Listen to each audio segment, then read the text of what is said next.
Muito bem, estamos de volta com o nosso programa que é o BH Todo Dia e eu volto aqui com a Keila, né? Porque a gente estava falando dessa coisa do ator completo, né? E você, como é que você faz? Porque você está no palco, você tem que atuar também, né? Exatamente. Pra gente, assim, fazer tudo, eu acho que realmente viver o que a gente está fazendo é essencial, sabe? Gostar e viver. Só que realmente atuar e dançar e cantar não é uma coisa muito fácil de se fazer. Eu falo sinceramente que eu não levo muito dom pra dança não, de verdade. Mas assim, a gente tenta englobar isso tudo na apresentação porque a gente quer entregar um show, faz parte. Isso, entendeu? o público pede, né? Sim. Nem que seja uma performance, algum tipo de, né, de tá alguma junto. coisinha, nem que seja levantar um braço assim, ele Faz uma geralmente, diferença. alguma coisa faz diferença. Porque você ficar só paradinho. Legal. E existe também um segredo. Vamos lá, conta O segredo do diretor, né? Aí, garoto. Que é o seguinte, o musical ele tem uma estrutura que você pega o que a pessoa tem de melhor. Né? Você não pega o que a pessoa tem de pior. Então, no conjunto, você vê, gente, eles dançam, cantam e interpretam. Mas aquele ali não está dançando toda hora. Isso. Ele não é um bailarino, Perfeito. né? Esse aqui canta maravilhoso, eu dou um solo para ele. Então, a destreza, né, a direção está aí nisso, de entender o talento de cada um, o potencial máximo que cada um tem e trazer, de certa forma, essa virtuose que é o que encanta, né? As pessoas quando assistem um musical, né? Não necessariamente a pessoa faz as três coisas, porque realmente é muito difícil. A gente fala, né, que é showman e showgirl, né? É um conceito que, às vezes, é o que você falou, às vezes é meio opressor, né? Nossa, eu tenho que aprender a fazer tudo isso. Não, é importante que você esteja aberto para saber.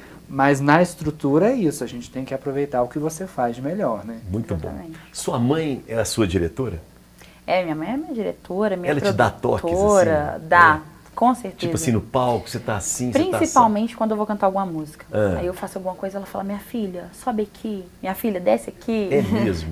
Ela você ensaia com ela? Total minha produtora, ensaia com ela, porque minha mãe nessas partes, assim, ela, num ponto bom, num lado bom, né, puxando pro lado bom, ela é super crítica, então ela me ajuda muito. Porque ela também fez aula de música, então ela sabe. Não, agora, aí, olha lá, ó, sua mãe agora vai aparecer no programa. Super crítica. É possível uma mãe ser crítica? Com certeza. É mesmo, olha. Construtivas, muito bom, vou aproveitar isso. Diretor, às vezes os diretores são aqueles que são assim, nossa, terrível, bate pesado e tal. É possível ser um diretor com digamos assim, com carinho? Olha, eu tento. Eu acho que esse tipo Daqui a pouco você vai sair do programa, nós vamos perguntar só para a Raíssa aqui, no quarto separado. Eu acho que esse tipo de diretor é um diretor de uma geração lá atrás. Não é? Eu acho que a geração, inclusive de artistas hoje, nem aceitaria um diretor desse tipo, entendeu? Se criou um estereótipo, assim, meio eu acho que assim, hoje a gente ouve muito essa palavra do processo colaborativo, né? Então é um processo em que não sou eu que eu direciono, né? Eu vejo o todo, mas cada um ali vai opinar e cada um, não é aquela coisa assim, o que eu faço? Qual é a marca? Antigamente tinha isso, né? Qual é a marca? O diretor, inclusive, a gente ia nos espetáculos por causa daquele diretor, né? Sim. Então é meio opressor, muitas vezes. Né? Eu acho que é isso, acho que é no nosso, né, nesse século XXI aí, acho que começaram a surgir esses diretores que trabalham, né, nesse processo colaborativo e não são tão assim, né? É muito melhor, né, Bustamante? Eu acho que sim, você vê um ator chateado, claro que existe, né? Existe aquele momento em que você, igual técnico, você não né? pode, você tem que dar uma puxada, mas eu acho que tem que ser com leveza, assim, tentar sempre a leveza, porque aí chega melhor, chega mais. Escutar também o ator e a atriz, porque às vezes eles podem contribuir bem, né? Sim. Com certeza. Raíssa, vamos lá, como é que é? Não, o diretor é bravo aqui? Tem eu acho que a gente já passou por tantas fases que eu acredito que nós estamos na melhor fase, que é essa em que, como você disse, assim, são quase 20 anos, no meu caso, quase 20 anos de relacionamento com o Fernando, então a gente se conhece muito bem, a gente sabe quando a gente tem os nossos dias, né, em que às vezes a gente não está tão produtivo e a gente consegue compreender esse momento, mas eu acho que o que eu diria para quem está começando, principalmente, é que a pessoa ela tem que entender que não é só esse glamour, não é uma coisa, é um processo, é uma caminhada, mas que a pessoa tenha uma escuta aberta, esteja presente dentro desse nós precisamos de todos. Não Isso. existe um que é mais, que é menos. Todo mundo é importante e não é demagogia, isso é real mesmo, sabe? Raíza, você costuma dar palpite, falar com o Bustamante assim, olha, eu acho que isso aqui ficaria melhor assim Totalmente. e tal. Totalmente, você tem esse essa liberdade. processo colaborativo que o Fernando fala é exatamente a gente trocar as impressões da gente que está dentro executando e a percepção que ele tem do todo, da cena como um todo. Então, muitas vezes a gente tem uma impressão de que aquilo não vai funcionar e ele vai e fala assim, não, confia, muito. Isso. Já, eu e o Fernando, várias vezes, eu falei assim, nossa, esse negócio não vai dar certo. E aí, de repente, dá certo. E eu falo, poxa, precisamos desse, às vezes, fala assim, olha, eu como uma pessoa que está executando, muitas vezes o Gustavo, né, que é o nosso diretor de movimento, ele muitas vezes ele tem uma ideia, né, pra gente fazer uma coisa, aí eu falo assim, Gustavo, pro meu diafragma aqui, esse movimento não vai rolar. Então a gente tem o tempo inteiro isso. Aí o Fernando vê também e fala assim, não, então faz dessa forma que vai ajustar. E a gente não perde ninguém, não perde as concepções criativas de ninguém. Tá. Será que o Michel Teló é muito bravo dirigindo assim? O que você acha, Raíssa? Eu acho que ele parece? deve ser exigente, sim, porque ele realmente vem aí quase invicto, né? Exato, com a equipe ele é o campeão, dele. né? Tem eu imagino que ele tem uma percepção de pessoas que conseguem trazer muito do material. Ele tem, pelo menos eu acho que ele deve ter esse olhar assim, tipo, lá na frente. Aquela pessoa às vezes pode não entregar tudo naquele momento. Às vezes nervosismo, a gente sabe, participa de concurso, às vezes, mas ele tem um olhar lá na frente. Não é? Bustamante, será que o Michel Teló é muito bravo assim, hein? Quem vai saber responder não sou eu. Mas qual é a sua impressão enquanto diretora? Assim? Ué, de fora parece a paz, né? Ele parece a paz, não parece? Ele parece ser dessa pessoa que eu falei, assim, que no colaborativo, né? A voz ele doce, vai pelas né? beiradas, ele vai. Mas a gente não sabe. E aí, como é que é o Michel Teló ali? Ele fez assim uma leitura do Michel aqui, realmente. Ele é bem assim, ele ajuda muita gente, sabe? Sobre a questão mesmo, ele tem um olhar crítico, sabe? Aquele olhar que ele vê lá pra frente, ele vê o seu potencial lá pra frente. Sim. Então, mas como é que ele transmite isso pra vocês? Ele transmite isso pra gente em palavras, Ele é bravo, assim? Não, ele é super tranquilo, ele transmite uma paz, Eu uma tenho medo do Lulu tranquilidade pra Santos, eu gente. acho que ele deve ser bravo. Não, sei por todos quê. eles são muito tranquilos. Mas eu sou suspeita de falar porque eu sou do Teló, né? Deixa eu voltar um pouco aqui naquela primeira fase, que é a fase às escuras, né? Sim. Que os jurados ficam de costas. Às cegas. E às cegas, desculpa. E aí como é que foi aquilo ali? Porque aquilo ali dá um medo ali de não ser escolhido, não dá? Como é que foi o seu caso? Ali nas audições às cegas, eu nem digo que foi a parte mais complicada pra mim, porque quando a gente passa por vários processos pra estar lá no programa, a gente já imagina assim que a gente se vai passar, se não. Sim. Então é muito bom quando você chega lá e as cadeiras viram, mas já é um presente grande você ter subido por cima do palco. Porque tem um treinamento ali antes, é isso que você está dizendo, né? E tem alguém dirigindo ali nesse treinamento? Fala, ó, faz mais assim, faz mais assado, melhora isso. A gente tem um produtor do programa, Produtor né? do programa. O produtor do programa, Quem no que geral, é o produtor né? do programa? O nome dele é Creso. Creso mesmo. Creso. Tá. E aí ele conduz todo o The Voice, todos os anos, né? E aí você canta e ele te dá realmente até mesmo ideias de como se movimentar no palco, enfim. Então é bom. Então muito quando bom. chega naquelas cegas, vocês já passaram, já estão mais tranquilos ali, não é? Não digo mais tranquilo, porque eu acho que aqui é a Menos parte nervosos. que todo mundo tá meio assim apreensivo. O público fica louco. Mas eu falo por mim, eu curti bastante já o fato de ter subido no programa. O que você porque nem cantou todos chegam, né? naquelas cegas ali? Na Audições das Cegas eu cantei Rise Up, de Andra Day. Isso. E aí quem virou? Foi só o Teló? Não, Todos quatro. Todos quatro, né? Uau! E por que você escolheu o Teló? Eu escolhi o Teló realmente por essa a gente que já é músico já vê que ele já tem aquele olho clínico, aquela coisa que sabe que pode te impulsionar pra frente, sabe que você pode crescer no programa com ele. Sim. Então eu escolhi ele tecnicamente e também por ser uma pessoa assim que eu acho que puxam bastante pelos ideais de que eu quero trazer pra fora da minha carreira aqui fora, né? Então eu queria alguém que me um ideal de família. Ele é uma pessoa muito família e eu também sou, né? Então é uma pessoa que me representa lá dentro do programa. Fala que você não é família ali, ó. Você não vai... Você sabe que eu ia falar isso? Eu Boa. ia falar que, como diretor, a minha concepção depois que eu virei pai mudou demais. Você aprende a ser paciente, né? Assim, você aprende que o mundo não é... O egocentrismo Você, né, furada. Então, assim, tem coisas muito mais importantes no mundo que você mesmo, né? Você fica mais plácido mesmo. É. E acho que essa experiência, né, da paternidade família, da família, né? É muito importante. Que né? legal que você falou, viu? Muito bacana. Tem muita gente precisando disso. Nem que seja um cachorro, né? De repente um gato, né? Eu acho que é importante você saber que o mundo não é ao seu redor. Muito bom. Eu queria voltar um pouco agora, então. Aí você escolheu o Michel Teló. E como é que foi o treinamento dele, assim? Como é que, tecnicamente, o que ele melhorou em você? Sim, ele melhorou mais a questão da confiança, né? Nos últimos ensaios que a gente teve, principalmente da questão de semifinal e final, tem toda aquela apreensão do ao vivo, de tantas pessoas assistindo, e você precisa de agradar, entre aspas, o público, um padrão, para que o público ele venha para você e vote em você, né? Então ele me tranquilizou muito. Então, assim, a gente tinha um maestro, produtor, enfim, são várias pessoas trabalhando por cima.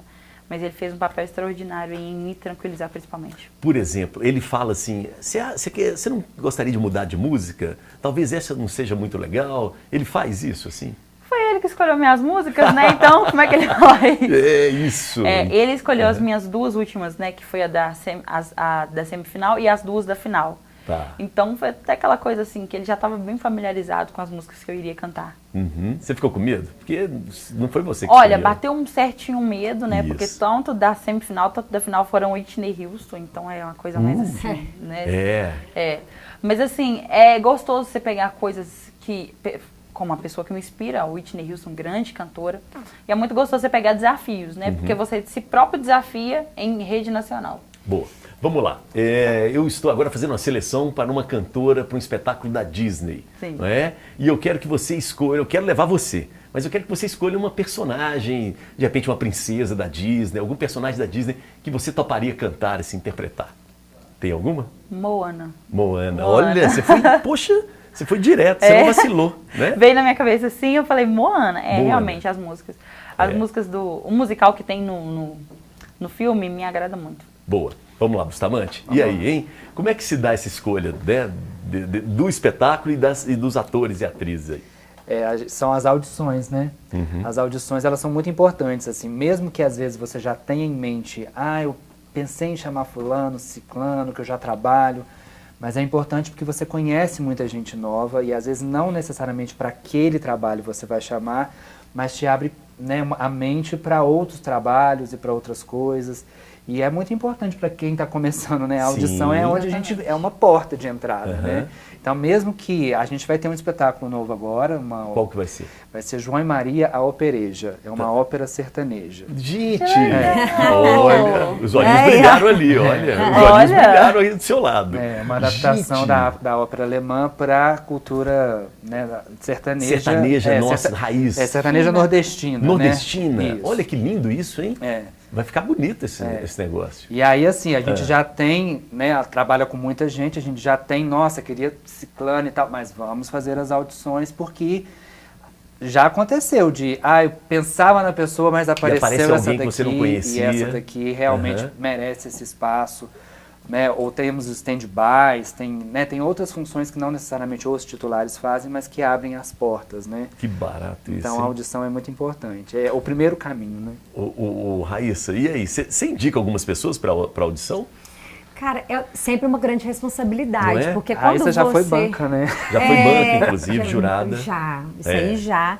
Mas assim, atualmente, eu te confesso até, assim, eu canto muito em casamento e tal, e eu sinto que é uma grande responsabilidade essa coisa porque a gente tem que pensar que o trabalho não é só, principalmente na Cintilante, a minha escola, né, a minha estrutura, que não é só aquele artista, mas tem o comprometimento dele, a pontualidade, o tanto que ele está disponível, o quanto ele, às vezes, é uma pessoa legal para estar naquela equipe. Isso. Então, são uma série de fatores. Muitas vezes a gente vê a coisa do talento, né? Tecnicamente muito bom, exatamente. Mas, né? Então, hoje, eu penso assim, e outra coisa, o mercado em Belo Horizonte, você deve perceber isso em Minas, assim, é muito restrito, a gente acaba não é que é restrito em termos de pessoas maravilhosas que estão aí, mas a gente às vezes acaba convivendo com um mesmo grupo de pessoas, a coisa de Minas.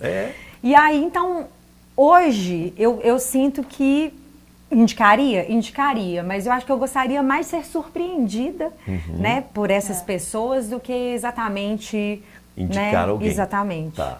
Para quem participa de uma audição da companhia, que dicas você daria? Eu sinto que é isso, essa postura, essa segurança que aquela me passa com tão pouca idade, né, 18 anos, uma segurança para falar. A coisa da preparação traz essa segurança, né? Então, quando a pessoa se prepara, ela chega às vezes com um pé no chão, sabe? Tipo, e isso dá uma segurança pra gente, pensando nesses outros atributos que a pessoa tem que ter. Pontualidade pra gente na Cintilante é uma coisa imprescindível. A gente trabalha na formação de público, na formação de pessoas que também querem esse comprometimento, sabe? Tipo, as pessoas, elas saem de casa, Claro, a gente o quer público infantil, entregar. com pai, mãe. Isso. E pai e mãe é um bicho chato, né? Eu sou pai, a gente é chato demais, né? Mas se atrasa isso. 5 minutos, né? Cara, a gente tem esse comprometimento. A Cintilante, principalmente, é o que eu vejo, que a gente, assim, faça chuva, faça sol, a gente sempre chega e a gente gosta de mostrar esse lado também, sabe? Não só da parte artística, mas da outra parte educativa também. Muito bom. Durante esses 20 anos, quantas adaptações vocês fizeram da Disney, por exemplo? Então, a gente tem mais de 20 espetáculos no repertório, né? Se a gente for fazer as contas, meio que um por ano, né? Mas são 26 espetáculos, eu acho. A grande maioria é infantil, né? Então a gente trabalha basicamente para a infância, mas temos também espetáculos adultos. E assim, temos essa linha de clássicos, né? Que faz muito sucesso, né? Alguns já foram adaptados pela Disney, outros não, como o João e Maria, por exemplo, que vai estrear esse ano. E temos os autorais, né? Que também já fizeram muito sucesso, muitos prêmios, né? Lampiãozinho, Maria Bonitinha, que é, né, todo mundo... É o carro-chefe do repertório autoral nosso, né? Você gosta do Nordeste, né? Gosto muito. O Nordeste dá muita deixa para criar? Esse ano, eu pretendo fazer duas coisas opostas, assim. Vamos lá. É o João e Maria, que é o Nordeste. Isso. E no segundo semestre é a Guitarra Mágica, que é a adaptação da flauta mágica para o universo do rock. O rock. Que se complementam e que eu acho que vai dar muito pano para manga, né? Que barato. Qual que foi o primeiro espetáculo de vocês? É o da Sereia, não é? Foi a Pequena Sereia. Como é que foi esse? Pequena Sereia foi uma mutação, né? Ela foi se transformando, a gente fala que a gente nem sabe quantas versões existem. Porque já teve versão de tudo quanto é jeito. A gente fala Pocket Plus, estendida. Mas assim, eu divido em duas fases a Sereia. Foi antes de 2009, que foi quando a gente não sabia o que era teatro musical, então a gente fazia por intuição.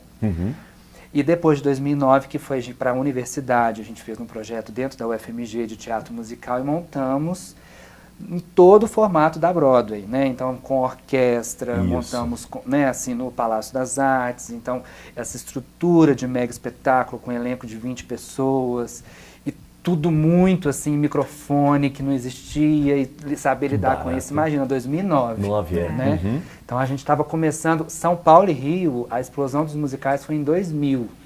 Então, a gente foi 9 anos depois, mas a gente foi pioneiro, né? Não tinha isso aqui, né? Então, eu divido essas duas fases. Acho que a Pequena Sereia, até hoje, e esse ano, tem o live action, né? É mesmo? É uma porta aberta para o espetáculo voltar, né? Que barato. E você vai voltar com ele? Então, pretendemos. Acho que vai ser né, uma oportunidade da gente voltar. Mas eu quero fazer esses dois novos. Acho que é importante a gente, às vezes, sair um pouco dos clássicos, porque a gente acaba criando uma cultura... né, das crianças e dos adultos, de que é só o clássico. O que é de fora que é bom, né? Entendeu? E acho que é legal a gente trazer igual o Nordeste, o que é nosso, trazer uma... Não, maravilhoso, né, isso, muito legal. Coisa autoral. Pequena Sereia, você faz que personagem? Primeiro é importante falar que eu já fiz vários. Todos. Essas fases todas que mudaram. Eu fiz vários. Eu comecei fazendo Irmã, depois eu teve uma pequena fase que eu fiz a Bruxa, depois eu fiz o Sabidão. Caramba! E hoje eu sou Ariel, né? Aliás, já tem bastante, acho que tem uns 16 anos que eu tô aí na dianteira da Pequena Sereia. E eu amo. E foi um dos primeiros repertórios que quando eu era novinha, nem pensava, eu nem sabia o que era teatro. Foi o Parte Seu Mundo, foi uma das músicas que eu treinava nas minhas aulas de canto. Então, olha! É assim, não tem como desassociar a Raíssa e a Ariel, a Pequena Sereia, cintilante. Muito legal. E a personagem que ela escolheu? Vocês já tinham pensado nisso? Moana? E aí? Então, o Moana, eu acho que assim, a Disney também está se transformando, né? Então ela está trazendo toda essa diversidade, né? Que a gente precisa também. Precisa demais, né? E aí eu acho que É engraçado você falar isso, né? Porque você tem 18 anos e a gente pensa a importância que essas animações trazem para o teatro musical, porque as crianças assistem, né? Você vê Frozen, né? Frozen já tem muito tempo, foi 2014, né? Ou seja, vai fazer 10 anos. Então essas crianças que assistiram na época já estão virando cantoras e já estão que lá atrás assistiram aquele filme. E A Sereia foi em 89, o desenho. E foi uma transformação na animação e no musical, né? Provavelmente é um caso da Keila, né? Você não escolheu à toa. Não, exatamente. É porque realmente tem essa representatividade que eles têm trago, né, agora, principalmente nessas animações que tinham um certo padrão e eles estão quebrando esse padrão, então eu vi uma representatividade. Não é importantíssimo. Frozen, eu sou pai de 2 meninas, né, que hoje têm 17 e 14 anos. E o Frozen, para mim, é muito legal.